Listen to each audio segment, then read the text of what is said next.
Assalamualaikum warahmatullahi wabarakatuh. Kali ini penulis ingin bahas soal yang komentar ke postingannya Olwan William di Begakas.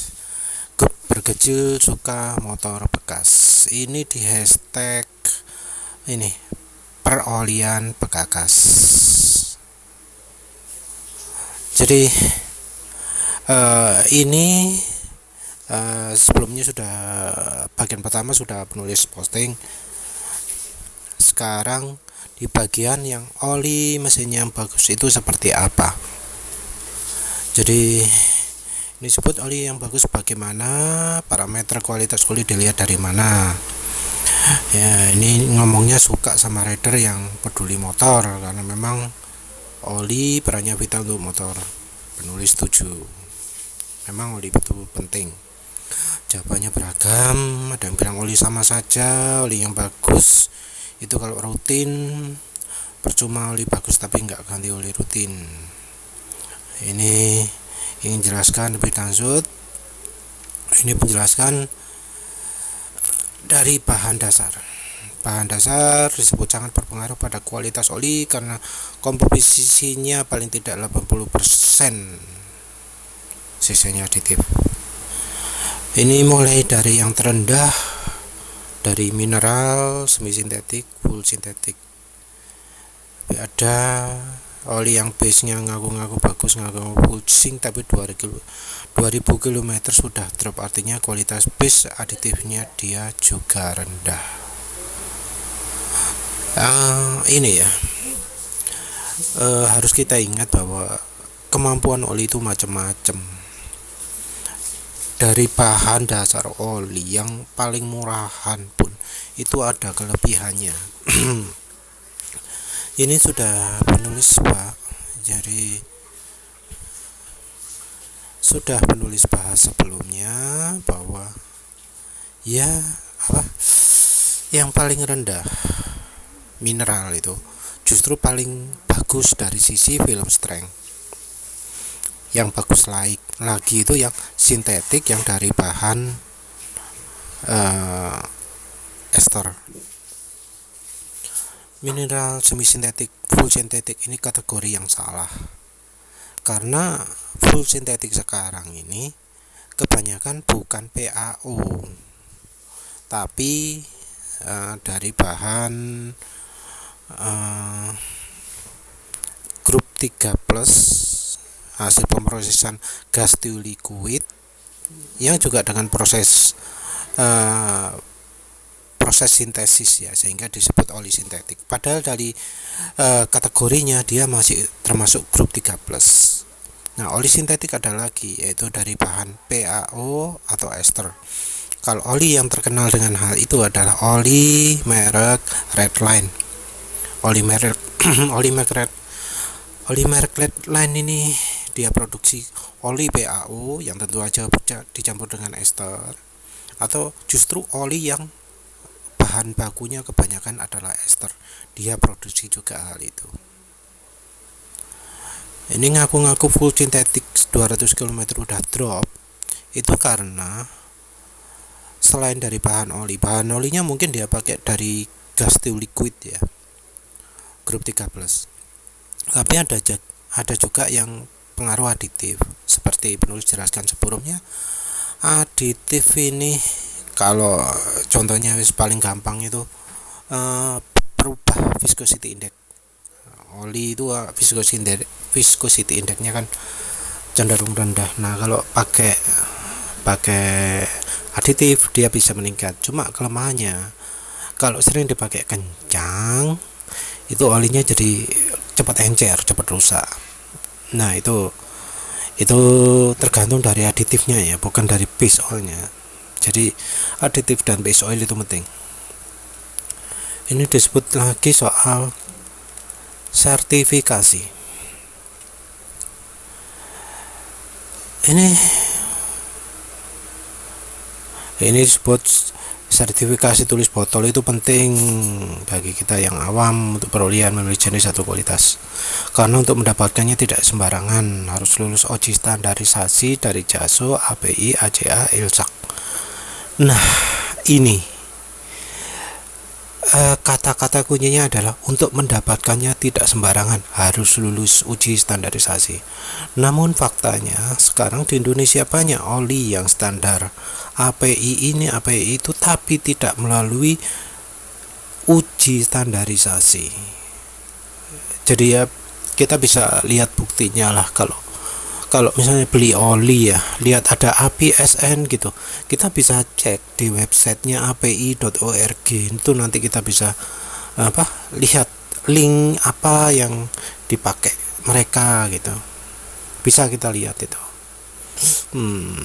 Ya nanti kalau bisa penulis sertakan link ya, penulis sertakan. Yang jelas dari standar ini sayangnya kita nggak bisa percaya.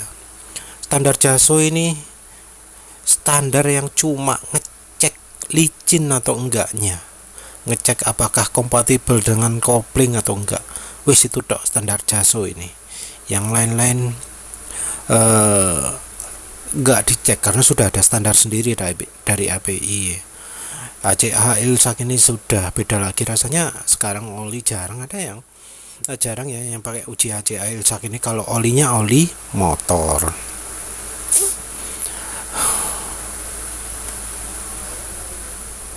Ini lihatnya API makin Z makin canggih, kompatibel mesin modern.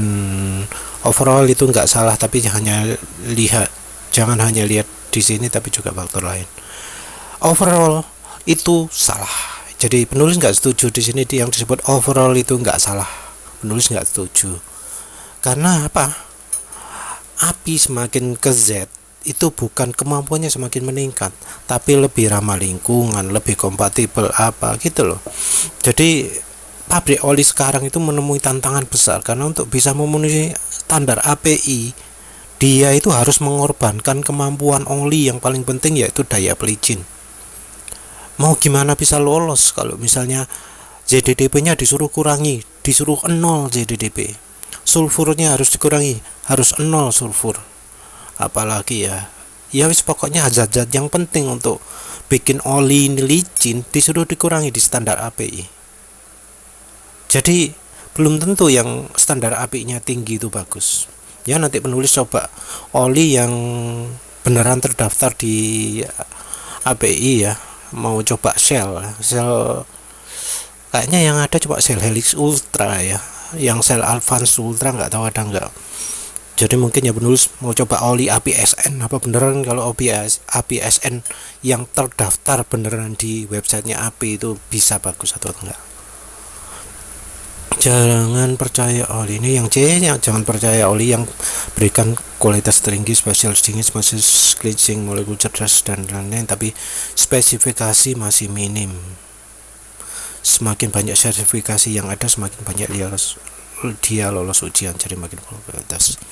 Ini relevan kalau oli itu pada melakukan sertifikasi semua. Namun faktanya kebanyakan oli nggak melakukan sertifikasi. Jadi mau ngeklaim apapun, mau nggak ngeklaim apapun, spesifikasinya komplit, spesifikasinya nggak komplit sama saja. Kalau memang beneran percaya, ya cuma pilih oli yang masuk di daftarnya yang di api.org tersebut, bisa dicari dan bisa kelihatan siapa aja, merek oli apa aja yang sudah masuk di situ. Kayak Pertamina aja nggak semua produk ada, Shell itu nggak semua produk ada, cuma sebagian. Nggak bisa lah pakai acuan spesifikasi itu, karena ya banyak yang nggak pakai ya, cuma oli yang paling mahal dok hanya di spesifikasi. Ini pakai standar Enduromatic Fastron Gold.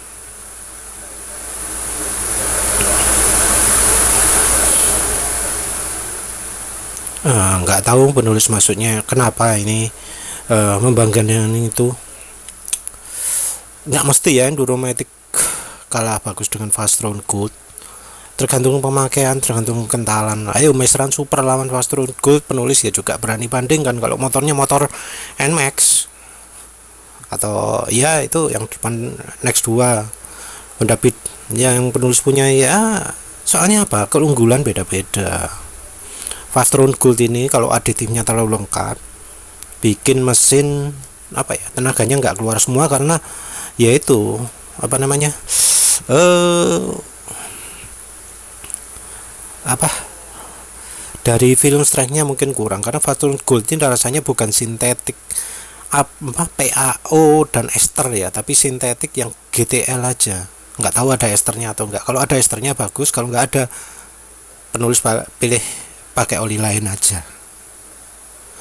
Aditif yang terlalu banyak bikin tenaga nggak bisa keluar. Tapi sayangnya Enduromatic juga aditifnya banyak. Ya dua-duanya penulis nggak pilih. Kalau mau pilih yang paling bagus, carinya Fastron fully sintetik ya, FSS yang beneran PAO dan ester, atau bukan Enduromatic tapi Maseran Super 2050 yang untuk motor. Itu menurut penulis yang bagus sekarang. Ini produk datasheet. Datasheet ini ya bisa dibaca sendiri. Data teknis singkat, VI, Kinematic Viscosity, TBN. Iya, kalau ya soal ini ya untuk referensi aja lah dilihat. Karena ya gini ya, ini disebut apa, kinematic viscosity, gini kekentalan macam-macam. Ada beberapa pabrikan yang nyebut, ada pabrikan yang nyebut. Tapi perhatikan bahwa data ini adalah data yang diambil dari contoh produk. Satu contoh produk, bukan dari kesimpulan dari banyak produk. Enggak menjelaskan variasinya berapa. Jadi misalnya kita dapat apa, beli yang 10 W40 tapi kekentalannya 20 W50, itu enggak salah karena di spesifikasi sendiri di data PDS ini, data teknik singkat ini sering ada sebutan typical measurement atau apa. Jadi diambil contoh kemungkinan kayak gitu. Tapi kalau enggak begitu, kita enggak bisa nuntut karena disebutkan formula bisa berubah sewaktu-waktu. Cobalah lihat sendirilah keterangannya, biasanya ada di bawah, ada tanda bintang. Ini spesifikasi oli bisa berubah sewaktu-waktu tanpa memberitahu. Kita jadi nggak bisa protes kalau misalnya apa yang kita dapat nggak sesuai dengan data teknis ini. Jadi menurut penulis nggak ada gunanya PDS ini, useless ya. Karena beda batch mungkin beda hasil, beda tahun beda hasil. Dan nggak ada jaminan kalau kita akan mendapatkan sesuai dengan data ini. Jadi misalnya kekentalannya terlalu kental atau terlalu encer, kita nggak ada jaminan. Karena apa? Yang dibungkus itu standar API macam-macam itu nggak mereka lakukan. Justru sekarang ini kita harus lebih percaya sama oli yang menyebutkan sudah terdaftar di SNI. Itu artinya oli tersebut sudah minimal yang data ini VI-nya, kinematic viscosity-nya, TBN-nya itu sesuai dengan yang mereka sebutkan di bungkus. Jadi kalau oli sudah pakai SNI, minimal kekentalannya sudah sesuai, walau mungkin kemampuannya masih nggak disebut gimana bagusnya atau enggak. Ini mengetahui oli bagus enggak dari VOA, UOA, baca sendiri ya. Uji lab ini desain profesional balap berat, industri, kandungan oli. Sebenarnya enggak ya, yang melakukan ini seringnya adalah industri. Kalau balap kok rasanya enggak ya. Balap itu yang penting licin.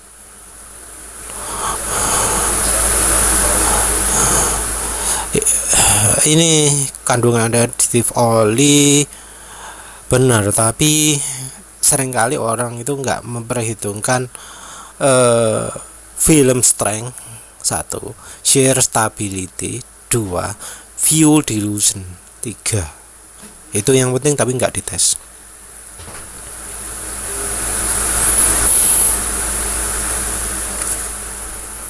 Nah, ini penulis setuju. Jangan ngaku olimu paling bagus kalau belum coba oli lain. Ya, setuju.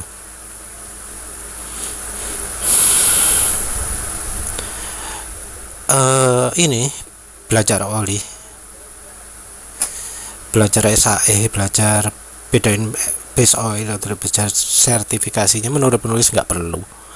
Yang perlu kita bisa tahu gimana membedakan dari dari apa yang bisa kita lakukan, oli yang bagus dan oli yang jelek. Itu saja sudah cukup. Ini setuju, oli bagus gak harus mahal, oli yang lebih mahal belum tentu lebih bagus. Setuju. Oli yang bagus mampu menjalankan fungsinya dengan baik. Setuju. Dan ingat juga ya, yang namanya fungsi itu tergantung dari pemakaian, dari kondisi mesin dan lain-lain, dari banyak hal. Jadi oli yang bagus untuk satu orang belum tentu yang bagus juga untuk orang lain, walau motornya sama. Betul juga kalau misalnya oli untuk motor ini cocok, belum tentu cocok untuk motor lain. Tapi biasanya oli kalau bagus ya bisa bagus untuk semua, biasanya gitu. Ini penggunaan oli mesin penggunaan oli mobil bensin diesel pada motor matic. Ini aman atau enggak? Ini disuruh menentukan harus kompatibel mesin kopling manual basah atau enggak. Oli sertifikasi ECRC ini kalau untuk motor matic emang lebih bebas sih, karena nggak ada kopling ya. Licin ya lebih positif, tapi ingat juga ya, licin itu kalau terlalu banyak aditifnya tenaganya ya kurang juga. Seringnya orang itu ngomong oli ini bagus, tapi mereka nggak pernah bandingkan dengan oli lain gitu loh.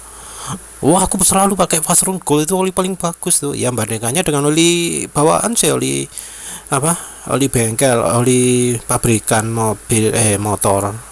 Ya lebih bagus lah jelas. Tapi coba merek lain, belum tentu lebih bagus.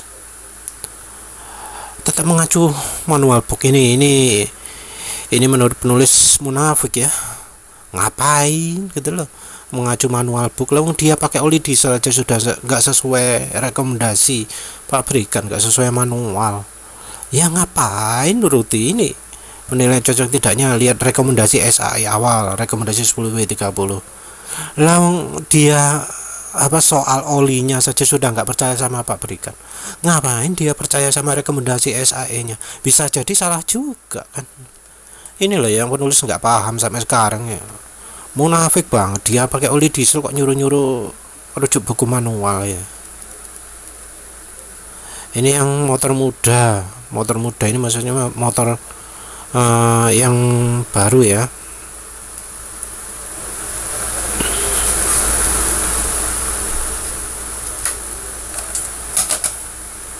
Jadi motor baru, umurnya masih beberapa ribu kilometer katanya ya, pakai halus ini. Motor kerja keras, naik step,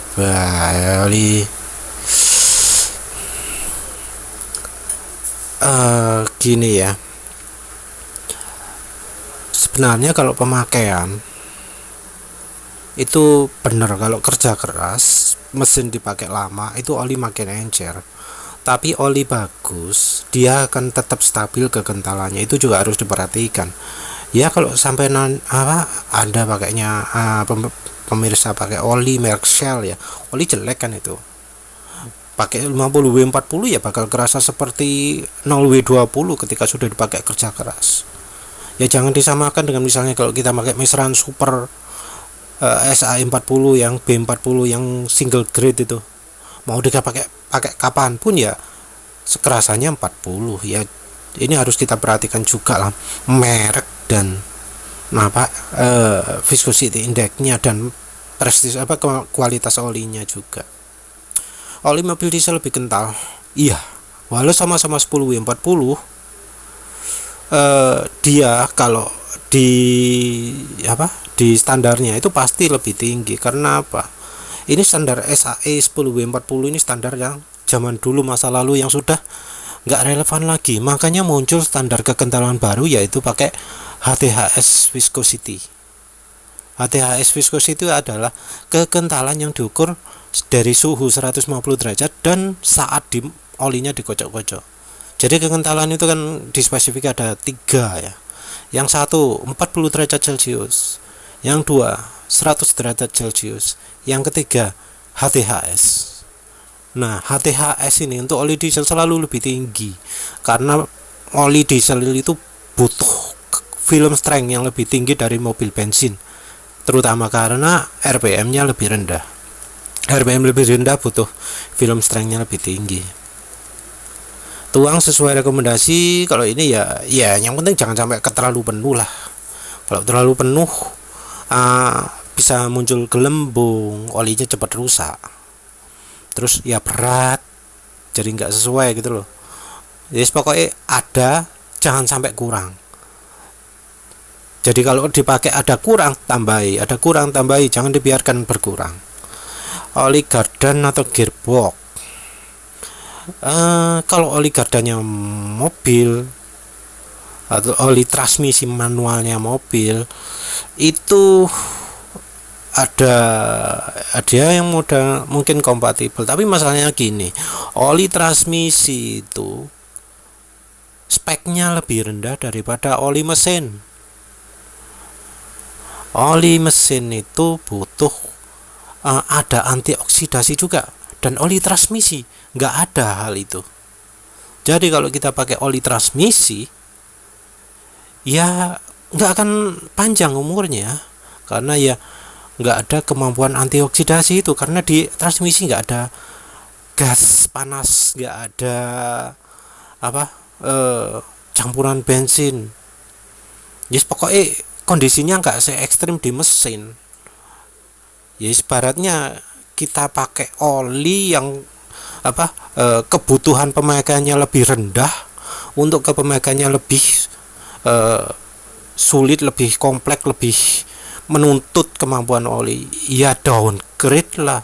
Bukan makin tinggi tapi makin jeblok. Pakai oli gardan itu bukan hal yang bagus.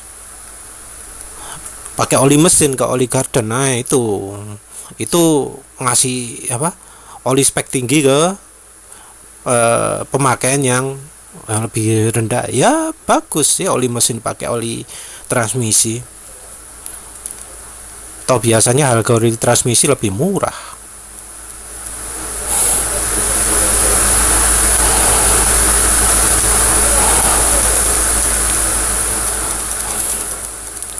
Pengaruh oli terhadap kerak mesin, tambang emas, varnish, sludge. Apa itu tambang emas? Apakah kerak itu normal? Apakah kerak oli apa yang minimalkan kerak? Apa benar oli diesel mampu melunturkan kerak membesar mesin? Kerak menurut penulis itu memang bisa tergantung oli, juga bisa tergantung sama bensin.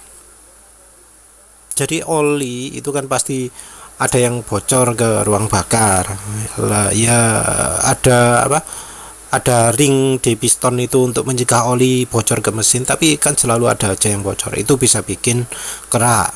Juga yang dari valve ya, sela-selanya valve itu bisa jadi sumbernya oli juga. Kalau lewat situ biasanya valve-nya kotor dulu, jadi ngedembel, terbentuk kotoran banyak gitu. Bensin itu akan melarutkan kerak di valve, tapi bensin yang tidak terbakar sempurna akan membuat kerak di ruang mesin. Jadi sumbernya kerak itu ya oli dan bensin, dua-duanya itu. Faktor penyebab telat ganti oli ini, telat ganti oli, penggunaan oli melebihi batas ini maksudnya bisa langsung, bisa tidak langsung. Tidak langsungnya apa? Kalau sudah telat ganti oli, kemampuan oli berkurang, bikin ring piston yang tugasnya mencegah oli berlebihan itu jadi aus, jadi olinya makin banyak bocor ke ruang bakar. Yang langsungnya itu oli telat ganti oli itu biasanya lebih encer.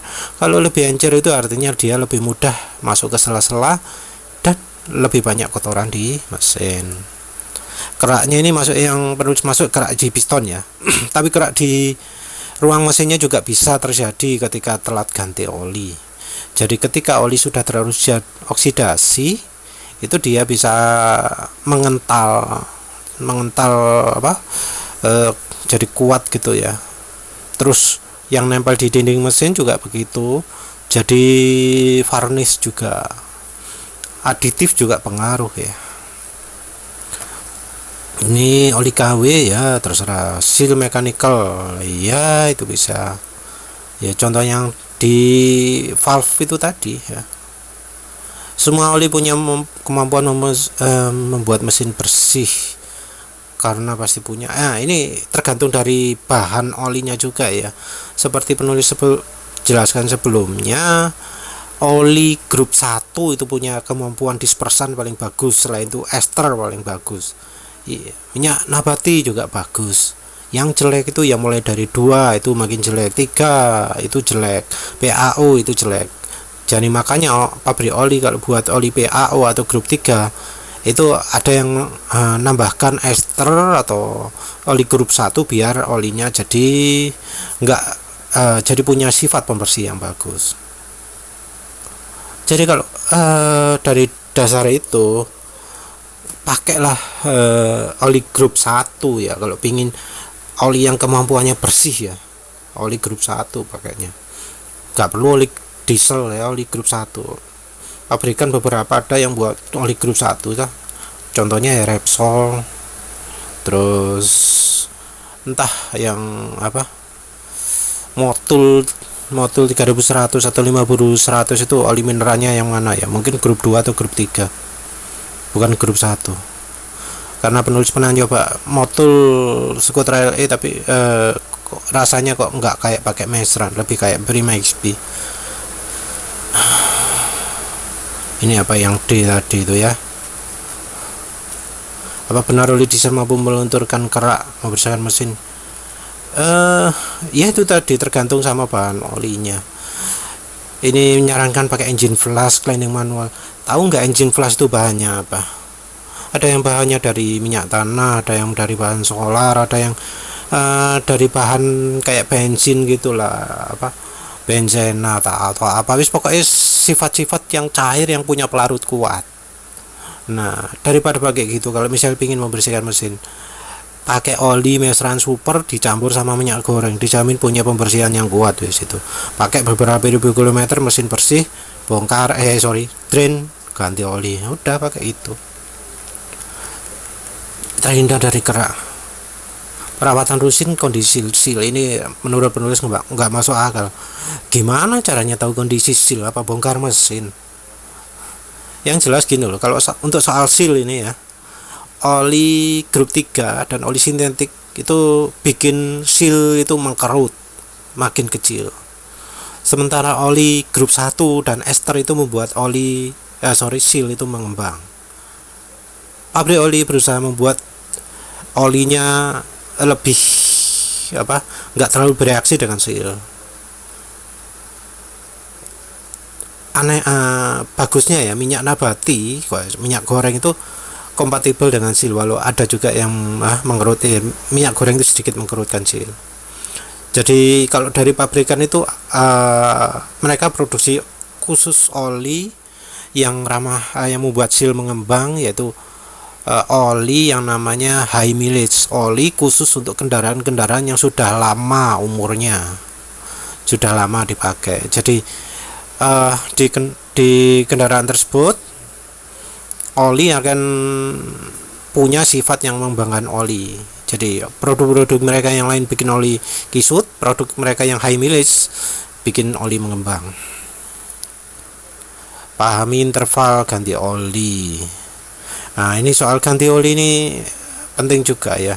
Kita nggak bisa pakai aturan pabrik, kita harus cari sendiri, pemahami sendiri. Kalau suara mesin yang sudah kasar jangan ragu ganti oli. Kalau misalnya suara mesin tetap halus tapi oli sudah coklat, ya harus ganti oli dong.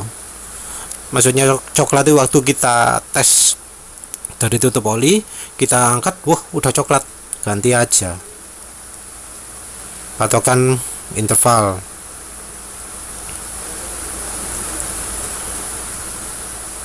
Ini patokan interval ini dia mau pakai standar ya.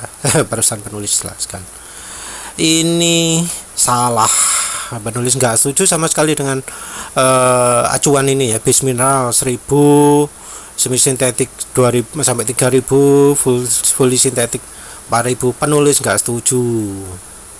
Penulis kalau pakai oli shell paling gantinya ya 1000-1500.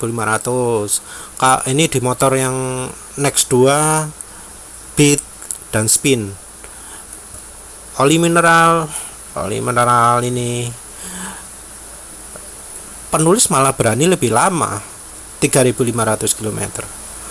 Fully sintetiknya pabrikan merek AHM, merek Yamaha, penulis cuma berani 300 km, nggak berani sampai 4000. Ini ya menurut penulis nggak cocok lah. Ini ngawur, ini jangan dituruti. Kita harus perhatikan lah dari ketahanan oli itu nggak cuma dari bahan base oilnya tok. Aditif itu penting, terutama aditif perubah VI itu yang sangat mengacaukan kemampuan oli ya. Terus kandungan ester juga sangat menentukan seberapa cepat oli itu rusak. Jadi acuan jangan kita pakai acuan seperti ini. Kayak contohnya motor penulis NMAX punya penyakit fuel dilution. Umur olinya ya cuma bisa 1/5 dari motor penulis yang lain. Jadi di oli lain penulis berani pakai meseran super tambah minyak goreng itu sampai 5000 lebih. Di motor motor NMAX penulis paling cuma pakai 1000, soalnya ya ada fuel dilution itu. Jadi umur oli itu tergantung dari banyak hal, nggak usah kita pakai patokan ini salah ya, jangan dituruti. Oli mobil bisa lebih, ini juga bohong. Fully sintetik sampai 10.000 km itu bohong. Ini jangan dituruti. Ini saran ngawur ini ya.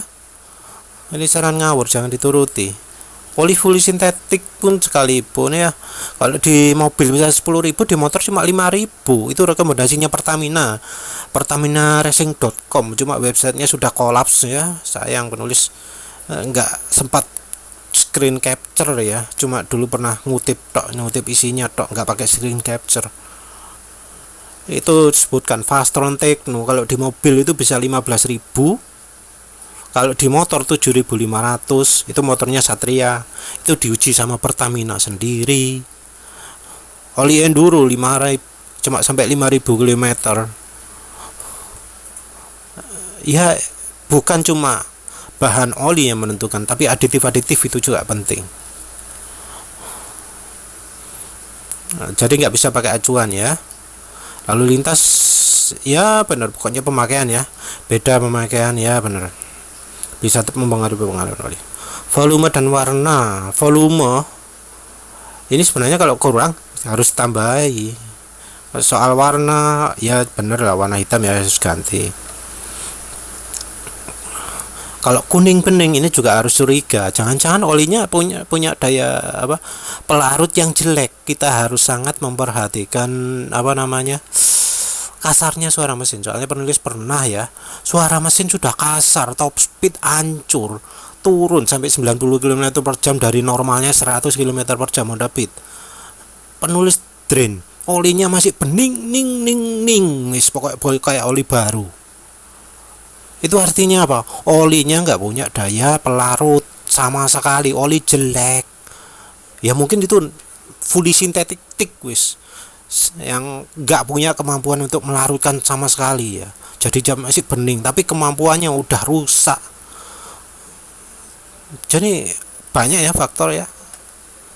Pahami V-rating ya penting ya. Kita harus tahu lah. Paling nggak minim dari suara motor. Halus enggak, top speed, perhatikan kalau top speed sudah turun ya ganti. Ini kalau ada giginya ya enak, bisa lihat dari gigi atau enggak. Kalau dari suhu mesin nggak usah direken lah ya. Kondisi dompet, ya ini ya mau gimana lagi ya, mau cari murah ya, kalau perlu ya cari murah beneran, tapi tetap perhatikan ganti olinya.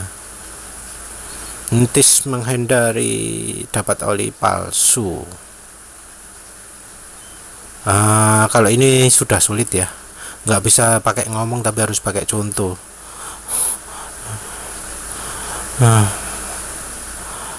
Kita harus tahu sendiri lah ya, yang penting kita harus tahu lah oli bagus oli jelek waktu dipakai, bukan waktu lain-lain ya. Ini penulis nggak bisa saran apa-apa. Oli cepet hitam apa berarti bagus? Oksidasi, base oil, kontaminasi karbon, mesin kotor, teman kopling. Jadi ya memang bahwa oli itu bisa hitam karena kondisi oli sebelumnya itu sudah sangat-sangat parah, sampai hitam banget. Begitu kita isi oli jeder, mesin-mesin dibersihkan, kerak-kerak luntur macam-macam, olinya jadi langsung hitam. Kalau misalnya kita ganti terus kita drain terus diisi oli baru, ternyata cepat hitam juga, nah itu oli jelek. Tapi ya seperti penulis bilang sebelumnya, kalau olinya tetap bening, nggak hitam sama sekali, tapi suara mesin sudah kasar, nah itu olinya itu kurang bagus. Begitu kita pakai oli yang punya daya pembersih bagus, bisa dipastikan olinya langsung jadi hitam. Ya wis itu.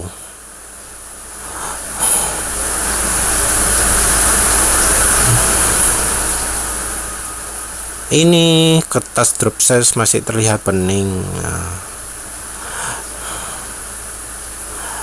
Ya wis ini udah penulis jelaskan ya lewat.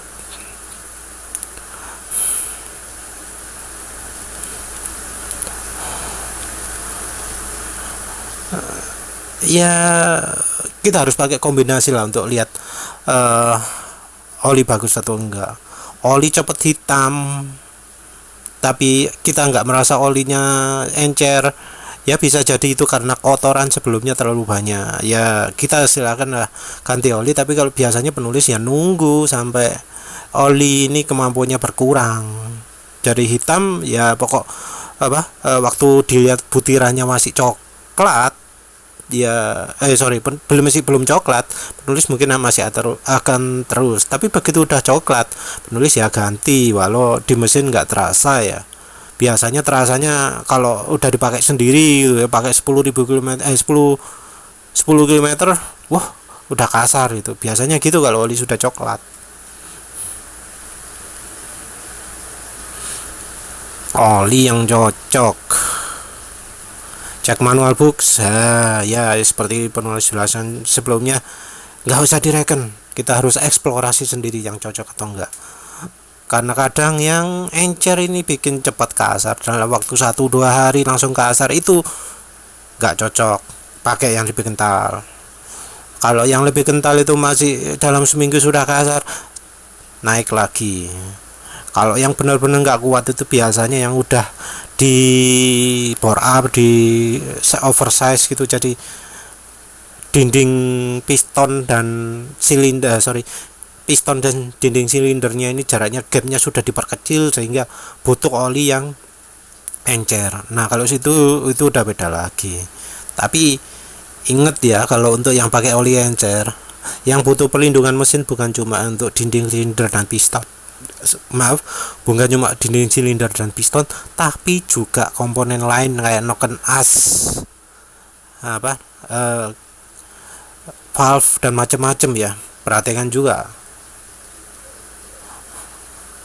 Ini budget ya gini loh ya, kadang ada yang mikir pakai oli murah itu ganti lebih cepat, pakai oli mahal umurnya lebih lama. Itu salah ya. Salah. Nggak mesti oli mahal itu pemakainya bisa 2 kalinya oli murah.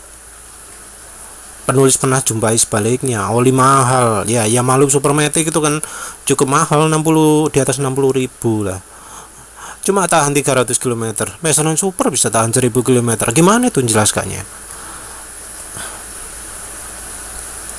Ya kalau menurut penulis, ya perhatikanlah kualitas dari oli, suara mesinnya, suara kayak amplas ya, bukan cuma kemelotaknya. Kalau kemelotaknya oli makin encer ya kemelotak makin besar, tapi suara amplas ini yang beda.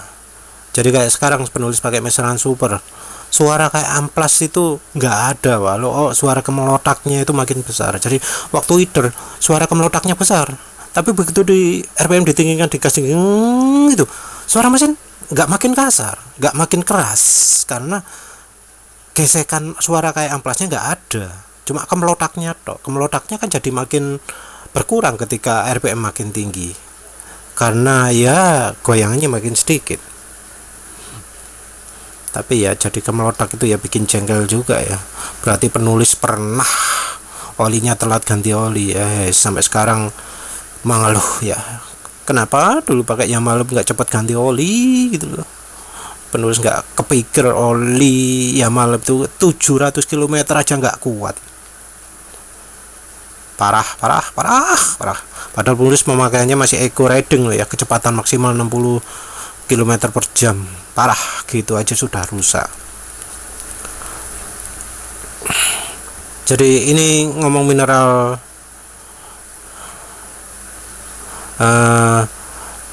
mineral itu lebih jelek dari sintetik. Penulis bilang salah, percaya dari pabriknya lah. Mineral itu nggak tentu lebih jelek dari sintetik. Sintetik yang film strengthnya jelek juga ya sama saja, nggak bisa melindungi. Yang pakai aditif VI banyak juga jadi malah makin parah ya, begitu pakai RPM tinggi, terlalu cepat encer. Setuju ini kalau soal brand oli itu penting sekali ya.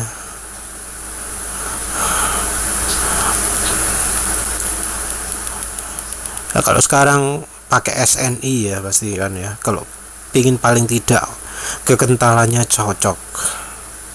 Pakai oli mobil ya tergantung motornya, kalau Matic ya Scarp lah. Tapi kenapa harus pakai oli mobil? Kalau pakai oli motor aja udah bisa cukup ya. Aneh ya, yang beli merek-merek Amsoil itu contohnya, kenapa nggak pakai oli motornya? Padahal oli motornya sama-sama bagusnya, malah ada di spesifikannya disebut shear stability, jelas di situ. Sementara yang untuk oli mobilnya nggak ada disebut shear stability. Nah itulah anehnya ya. Di mobil oli motornya Amsoil itu jelas lebih kuat untuk RPM tinggi daripada oli mobilnya. Tapi kenapa kok orang pakai oli mobil? Nggak jelas lah orang-orang itu. Ini kalau oli resmi dan oli aftermarket, sayangnya sekarang ini pabrikannya ngasih oli jelek-jelek semua ya. Dari yang penulis rasakan itu nggak ada yang bagus ya, ya malu jelek parah. AM Oil yang MPX ya, yang buatan Idemitsu itu jelek. Yang SWX agak bagusan sedikit, tapi itu buatan Federal. Kenapa nggak sekalian beli yang merek Federal aja? Federal itu sudah SNI, tapi penulis curiga yang buat oli Federal ini beli bahan olinya dari Pertamina, karena ya kekentalannya kok matching itu loh. Daripada Federal ngapain nggak langsung Pertamina aja, lebih murah.